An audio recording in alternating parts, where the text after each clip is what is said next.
Bonjour à toutes et à tous, bienvenue à Éléments de langage, un podcast animé et maintenu par Driss Ghali. Alors le podcast d'aujourd'hui sera consacré au Moyen-Orient, non pas pour commenter la situation explosive entre l'Iran et les États-Unis, d'autres le font, peut-être mieux que moi. En tout cas, moi je ne me risquerai pas à faire de l'anticipation et à dresser des scénarios, le risque étant extrêmement fort d'être contredit par la réalité complexe et imprévisible, voire frustrante, de cette région qu'on appelle le Moyen-Orient. Je voudrais plutôt revenir à quelques fondamentaux qui pourront éclairer un peu la situation actuelle et disons qui vous donneront un peu le background de cette région qui vit effectivement sous une pression permanente depuis 2000, 3000, 4000 ans au moins. Premier enseignement, le Moyen-Orient, c'est la diversité. C'est vraiment la diversité, la pluralité des confessions, des ethnies, des tribus, tout ce que vous voulez. Dans le sens où, contrairement à ce que je pensais, la région n'est pas du tout monotone, malgré l'extrême fanatisme qu'on peut regarder, qu'on peut retrouver en Arabie Saoudite ou qu'on a trouvé dans d'autres pays à d'autres moments d'histoire. Eh bien, en dépit de cet extrême fanatisme, il y a les minorités ont survécu. C'est le cas en Syrie, où il y a depuis toujours des Assyriens, vous trouvez des Arméniens, vous trouvez les Druzes, en Irak vous trouvez, jusqu'à il n'y a pas longtemps, les chrétiens, qui sont encore une réalité, vous trouvez en Arabie Saoudite une grande minorité chiite, au Yémen un formidable patchwork de confessions, de tribus et autres, Oman, les Ibadites, qui sont une troisième voie entre le chiisme et le sunnisme, et qui sont au pouvoir.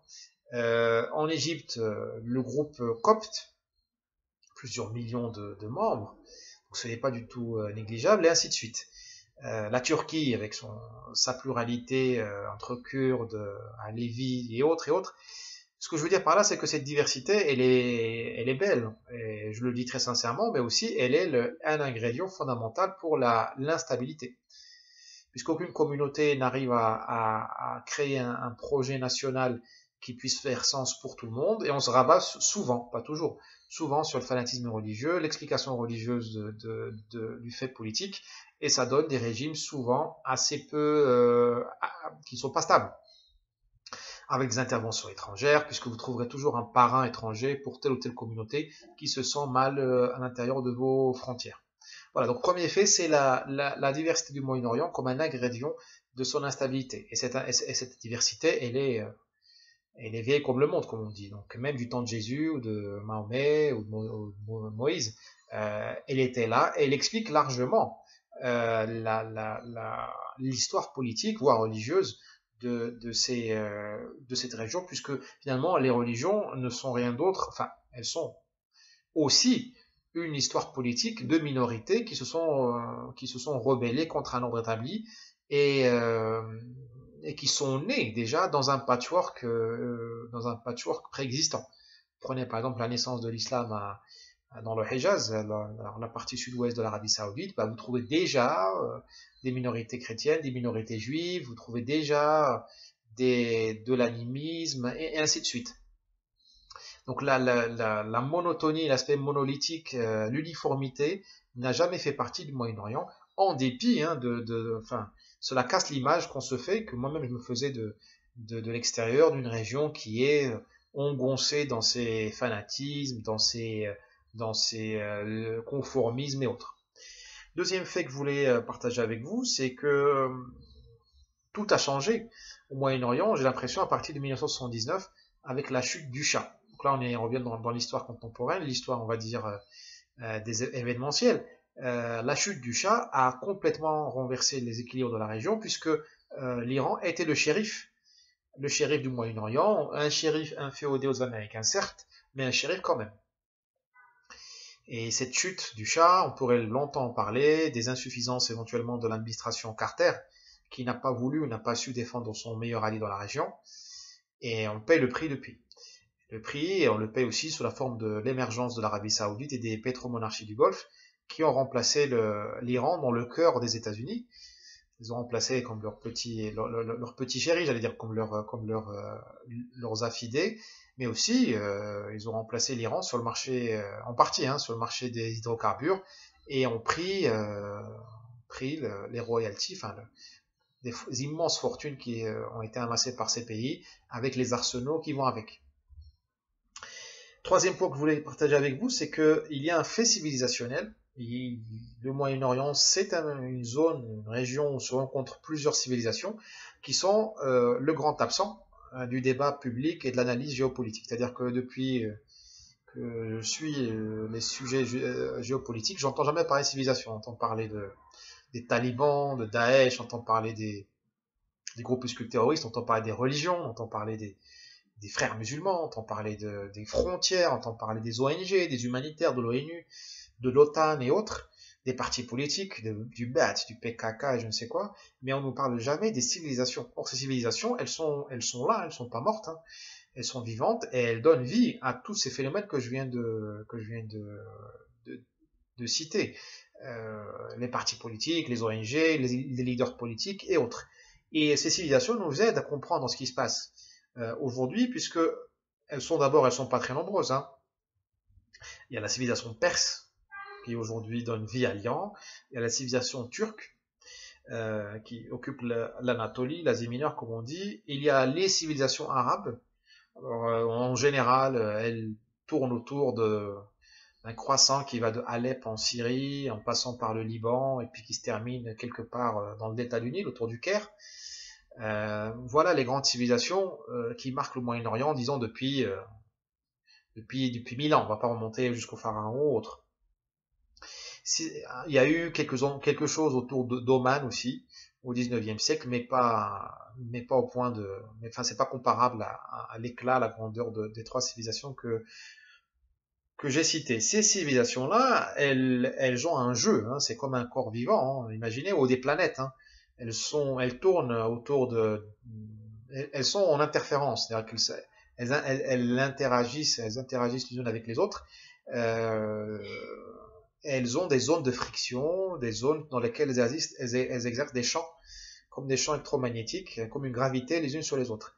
Et elles ont besoin de ces zones-là parce que c'est les zones où ont lieu les flux et les reflux, les allers-retours de ces civilisations en fonction de leur santé, leur degré d'attractivité, du commerce, de la puissance militaire, de la puissance artistique, intellectuelle et politique, bien entendu. Ces zones-là, ce sont les zones où ça va mal aujourd'hui, hein. L'Irak, la Syrie ont toujours été une zone de flux et de reflux entre la civilisation perse et les Grecs anciens, entre les Perses et Byzance, et entre les Perses et les Ottomans. Sachant que les Ottomans ont fait leur sortie de scène aux alentours de 1920. Je crois que c'était le démantèlement du califat islamique, c'était 1923-24, donc c'est le califat qui était ottoman. Et la fin de l'Empire, c'est dans ces eaux-là. Donc vous voyez, c'est très récent. Et les Perses, c'est pareil, le Shah, il est tombé en 79. Ces deux grandes civilisations, elles ont toujours besoin de l'Irak et de la Syrie, donc de l'Euphrate et du Tigre, comme une zone où elles jouent au bras de fer permanent. Donc Bagdad a fait sa vie, si vous voulez, depuis 1000 ans, voire plus, sur ce jeu-là entre l'Iran, la Perse et les Turcs. Tantôt c'est une puissance, c'était une ville où on parlait le turc, ou une ville où on parlait le perse, où les impôts étaient payés à l'un ou à l'autre. Bien sûr, il y a une période où Bagdad était sublime, où elle était indépendante surtout, mais cette période a été brusquement cassée par les invasions seldjoukides vers 1055, si ma mémoire est bonne, et puis définitivement enterrée après l'arrivée des Mongols. Je crois que c'était en 1258, hein, je crois. Voilà, donc il y a cette zone de friction-là, qui est la zone de la Mésopotamie, et on est en plein dedans aujourd'hui, hein. La mort de Qassem Soleimani, c'est pas passé à Oman ou à Dubaï, c'est passé exactement à Bagdad. Les interventions des Turcs, sous prétexte de calmer ou de se débarrasser des Kurdes, elles se passent au nord de l'Irak, elles ne se passent pas au Liban. Pareil pour les interventions des Kurdes, leurs atteintes à la souveraineté, elles se passent au niveau de la Syrie aussi, donc le Tigre et l'Euphrate. Bien sûr, on parle plus de civilisation turque, on parle de République turque, on parle d'Erdogan, on parle des frères musulmans, mais je pense qu'on manque le fait civilisationnel qui est derrière. Erdogan s'éteindra, partira un jour, mais la civilisation turque, elle va rester. Pareil pour le régime islamique chiite des ayatollahs. Un jour ou l'autre, il va s'effondrer. Mais la civilisation persane, elle va rester, elle continuera à avoir sa personnalité et ses réflexes. D'ailleurs, la civilisation perse, elle a toujours eu des réflexes aussi d'expansion vers l'Est, vers l'Afghanistan, et j'en parle pas pour ne pas faire trop d'incidentes. Euh, un autre point que je voudrais partager avec vous, c'est que ces civilisations-là, euh, en plus d'avoir besoin de zones tampons, de zones de terrain de jeu, c'est pas drôle pour les peuples qui vivent dans ces terrains de jeu-là, mais c'est la réalité. Comme la Mésopotamie, elles ont aussi besoin de zones où elles vont chercher les mercenaires. Elles ont besoin de zones où elles vont chercher comment dirais-je, euh, des réserves de violence. Oui, c'est bien ça, des réserves de violence, puisque Ibn Khaldun l'a montré. Et après lui, Ibn Khaldun a été très bien commenté par un chercheur français je crois, de Nanterre, Gabriel Martinez-Gros. Et Ibn Khaldun disait que les empires ont tendance à civiliser leur population, pour le civiliser, c'est-à-dire aussi désarmer, hein. Désarmer, les rendre plus doux, les rendre plus pacifiques, afin de lever l'impôt sur les gens, parce que l'impôt est toujours une humiliation. Pour qu'on lève l'impôt sur vous, pour que vous payez l'impôt à quelqu'un, il faut que ce quelqu'un vous domine. Et donc, bah, certaines tribus, certains peuples refusent cette domination, cette humiliation-là, la vie comme une humiliation, et se réfugient dans les marges. Ce sont les Bédouins, les Touaregs et autres. Et les empires ont toujours compris leur intérêt, c'est-à-dire qu'ils ont toujours joué sur deux tableaux. Ils ont leur peuple, on va dire, mainstream, le corps, comme dirait en termes managériels, qui est le peuple qui paie les impôts, donc souvent les grandes villes, les places de commerce, les ports, et puis ils ont toujours gardé des marges où ils tolèrent un certain niveau de désordre et de liberté, notamment, par exemple, c'était les montagnes au Maroc, par exemple. Typiquement, c'est des zones de montagne au Maroc. Eh bien, les empires ont toléré ces zones-là de désordre où il y a une certaine liberté, parce que à intervalles réguliers, ils vont y chercher les guerriers qui n'ont pas été pacifiés, qui n'ont pas été soumis, qui n'ont pas été civilisés, et ils vont les chercher, ces guerriers-là, ces mercenaires, pour faire la guerre ou pour se défendre contre ce peuple des villes, le jour où ils décident de se révolter, ou pour se défendre contre une menace extérieure. Au Moyen-Orient, ces zones-là sont extrêmement importantes et elles sont nombreuses. Cela explique, cela alimente hein, l'instabilité de la région. Et ces zones-là, c'est pas un hasard, c'est que les empires de cette région-là, qui s'appuient sur les civilisations dont je viens de parler, hein, les Turcs, les Arabes, les Perses, ces empires-là ont besoin de faire de la politique via la guerre, et donc ils ont besoin de ces mercenaires qui font les troupes de choc et qui font qui sont leurs bras armés. Tout ça, ça a été oublié, parce que nous, aujourd'hui, nous ne pensons plus comme ça. Aujourd'hui, nous pensons dans le cadre de Bretton Woods, des Nations Unies, où chaque nation a une voix. C'est bien, mais c'est une illusion. Chaque nation a une voix à l'Assemblée Générale, d'accord, mais les nations ne sont pas égales entre elles, puisque les peuples ne sont pas égaux entre eux d'un point de vue civilisationnel. Comprenez-moi bien, je ne fais pas ici de discrimination, je fais juste une description des fonctions, des valeurs données, des statuts donnés à chacun des peuples. Au Moyen-Orient, il y a eu toujours des peuples qui ont servi de réservoir de violence, et ces peuples-là ont toujours été vassalisés, c'est-à-dire qu'ils ont été dominés par des empires plus grands qu'eux, plus forts qu'eux, qui les utilisaient comme mercenaires, ou de temps en temps, ils ont renversé la vapeur, renversé le rapport de domination, et ils sont passés d'esclaves ou de mercenaires à maîtres. Un exemple, c'était les Mamelouks, par exemple. Les Mamelouks qui sont venus souvent des Balkans ou du monde turc, et qui étaient en Égypte utilisés comme des mercenaires, et puis à un moment donné, ils ont renversé le rapport de domination, ils sont devenus les maîtres de l'Égypte. Alors, quels sont ces réservoirs de violence qui sont toujours mal vus par les vieilles civilisations, puisque ce sont des territoires violents, qui font peur, peu civilisés, peu islamisés, mais dont on a besoin, et donc ils font aussi peur, parce qu'on sait que ces esclaves, ou ces mercenaires, ou ces généraux, demain, on sait qu'ils peuvent se renverser, se retourner contre nous, contre les civilisations, puisque le jour où ils se rendent compte que les civilisations sont elles ont le ventre mou, qu'elles savent pas se battre, qu'elles aiment pas se battre, que leurs élites sont ramollies, eh bien il y a un risque très fort d'un coup d'État. Je vous ai dit, ça s'est passé avec les Mamelouks, mais les exemples sont légion.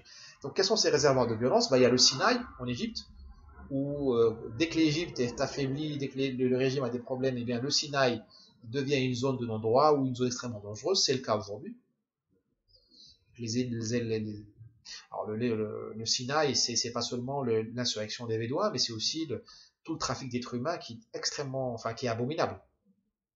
Tout ça, ça rentre dans cette vieille tradition euh, égyptienne où le Sinaï est une zone où on va recruter les guerriers pour imposer un certain arrangement politique à l'intérieur d'Égypte ou à l'extérieur. Les gens du Sinaï sont très bons soldats. Il y a l'Afghanistan, bien entendu. Hein. Comment expliquer l'Afghanistan si ce n'est une espèce d'énorme zone, d'énorme réservoir de guerriers, de violence qui sont à disposition pour aller envahir l'Inde, c'est le cas dans l'histoire de l'Inde, les Indiens vous le raconteront, pour aller envahir, je ne sais pas moi, l'est de l'Iran, ou aller guerroyer en Asie centrale. Le Kurdistan, à mon avis, rentre dans cette catégorie. On nous dit que les Kurdes sont d'excellents guerriers, d'excellents combattants, partisans. Ben oui, mais la tradition, elle n'est pas née hier. Hein. Elle est née il y a des centaines et des centaines d'années. Déjà sous l'Empire ottoman, les Kurdes martyrisaient les Arméniens. C'était des supplétifs des Ottomans pour changer un équilibre politique dans la région, pour faire la guerre. La Somalie, bien sûr. La Somalie est un pays, à mon avis, qui a aucun espoir. C'est ça que je vous dis, les pays ne sont pas égaux, les peuples ne sont pas égaux. C'est pas seulement, enfin, de ma bouche, ça peut sembler être un jugement de valeur, mais il faut essayer d'oublier la polémique. Hein. C'est que ce pays-là, il fonctionne. Il fonctionne comme une réserve de violence, donc son statut parmi ces régions-là ne sera jamais le statut d'un pays, une grande civilisation comme l'Éthiopie, par exemple. La Somalie sera toujours un pays en crise, parce que sa vocation est la crise. C'est comme ça qu'il maintient, alors je vais employer aussi un autre mot qui est interdit, il maintient comment dirais-je, il maintient sa virilité, il maintient sa capacité guerrière en étant constamment en crise. Donc, c'est pour ça que je dis, le paradigme international d'un pays, une voix, me gêne un peu, parce que les pays, les peuples ne sont pas venus au monde pour faire la même chose. L'Éthiopie n'est pas venue au monde pour faire la même chose que la Somalie. D'ailleurs, une des grandes civilisations du Moyen-Orient dont on parle peu, c'est l'Éthiopie. Civilisation africaine, mais de temps en temps, quand elle est très forte, quand elle est puissante, elle déborde hein, sur la péninsule arabique. L'histoire biblique, même le Coran y fait référence. Et vous voyez la bagarre aujourd'hui entre l'Égypte et l'Éthiopie sur les barrages dans les sources du Nil, je crois que c'est le Nil bleu, elle démontre bien que l'Éthiopie, elle est dans une phase ascendante. Et donc, qui touche le Nil, touche le Moyen-Orient. Parce que l'Égypte, c'est presque 100 millions d'habitants, voire je ne sais plus s'ils sont à 100 ou un peu plus. Et vous voyez bien, hein, donc c'est flux-reflux. Il y a 20 ans, l'Éthiopie n'avait pas les moyens, ni même l'aspiration de tenir tête aux Égyptiens. Tout ça, c'est le Moyen-Orient. Donc, ce sont des choses qui sont à la limite éternelles. Hein. Je suis sûr que d'ici 1000 ans, enfin 1000 ans, je ne sais pas, mais d'ici 100 ans ou 200 ans, on parlera encore de la Somalie comme une zone de combat, du Yémen comme une zone problématique, du Sinaï comme une zone d'insurrection, et ainsi de suite. Ça ne changera jamais. Bon, faut jamais insulter l'avenir, mais je veux dire que ça changera le jour où les civilisations, où les mentalités, les valeurs, les coutumes, les manières d'être, les projets collectifs de ces peuples-là évolueront. Autrement, on restera toujours dans dans le court-termisme et dans la lamentation. On dit oui, l'Afghanistan va mal, l'Afghanistan n'est pas stable, tout ça. Oui, bien sûr, mais il faut comprendre quelle est la civilisation afghane, qu'est-ce qu'elle est venue donner au monde, quel est son message. Et ainsi de suite, quel est le message de la civilisation perse, de la civilisation turque, les civilisations arabes, quel est leur message. C'est à ce moment-là qu'on comprend le jeu de ces civilisations-là et qu'on peut avoir éventuellement une chance d'influencer ce jeu. Bien sûr, quand on réfléchit avec Twitter et quand on a comme horizon temporel à la limite 4 ans ou 5 ans de mandat, on peut pas saisir ces dynamiques-là, et ce sont des dynamiques qui sont extrêmement importantes. Hein, je le dis dans un autre texte, la civilisation c'est comme l'inconscient, elle a toujours le dernier mot. Et Freud, Lacan, et Jung nous ont appris à découvrir l'inconscient, ou du moins à tenir compte de son effet et de son pouvoir sur nous, un pouvoir qui n'est pas absolu, mais un pouvoir qui est réel, eh bien les civilisations c'est pareil. Elles ne déterminent pas 100% de ce qui se passe sur le terrain, des guerres, des découvertes, des progrès économiques et autres, mais elles influencent grandement le réel. Donc il est temps, à mon humble avis, de donner leur chance aux civilisations et de les prendre en compte et de travailler sur elles, quitte à les modifier. Voilà ce que j'appelle un bon projet pour la génération actuelle. Merci beaucoup, n'hésitez pas à partager ce podcast avec votre entourage, vos contacts. J'ai besoin de votre aide pour que cette parole, qui est souvent inédite, originale et décalée, voire provocante, cette parole puisse perdurer, puisque vous savez que l'audience, l'interaction avec le public, c'est ce qui mesure la justesse ou du moins la pertinence, voilà, la pertinence d'un discours. Merci à vous et à bientôt.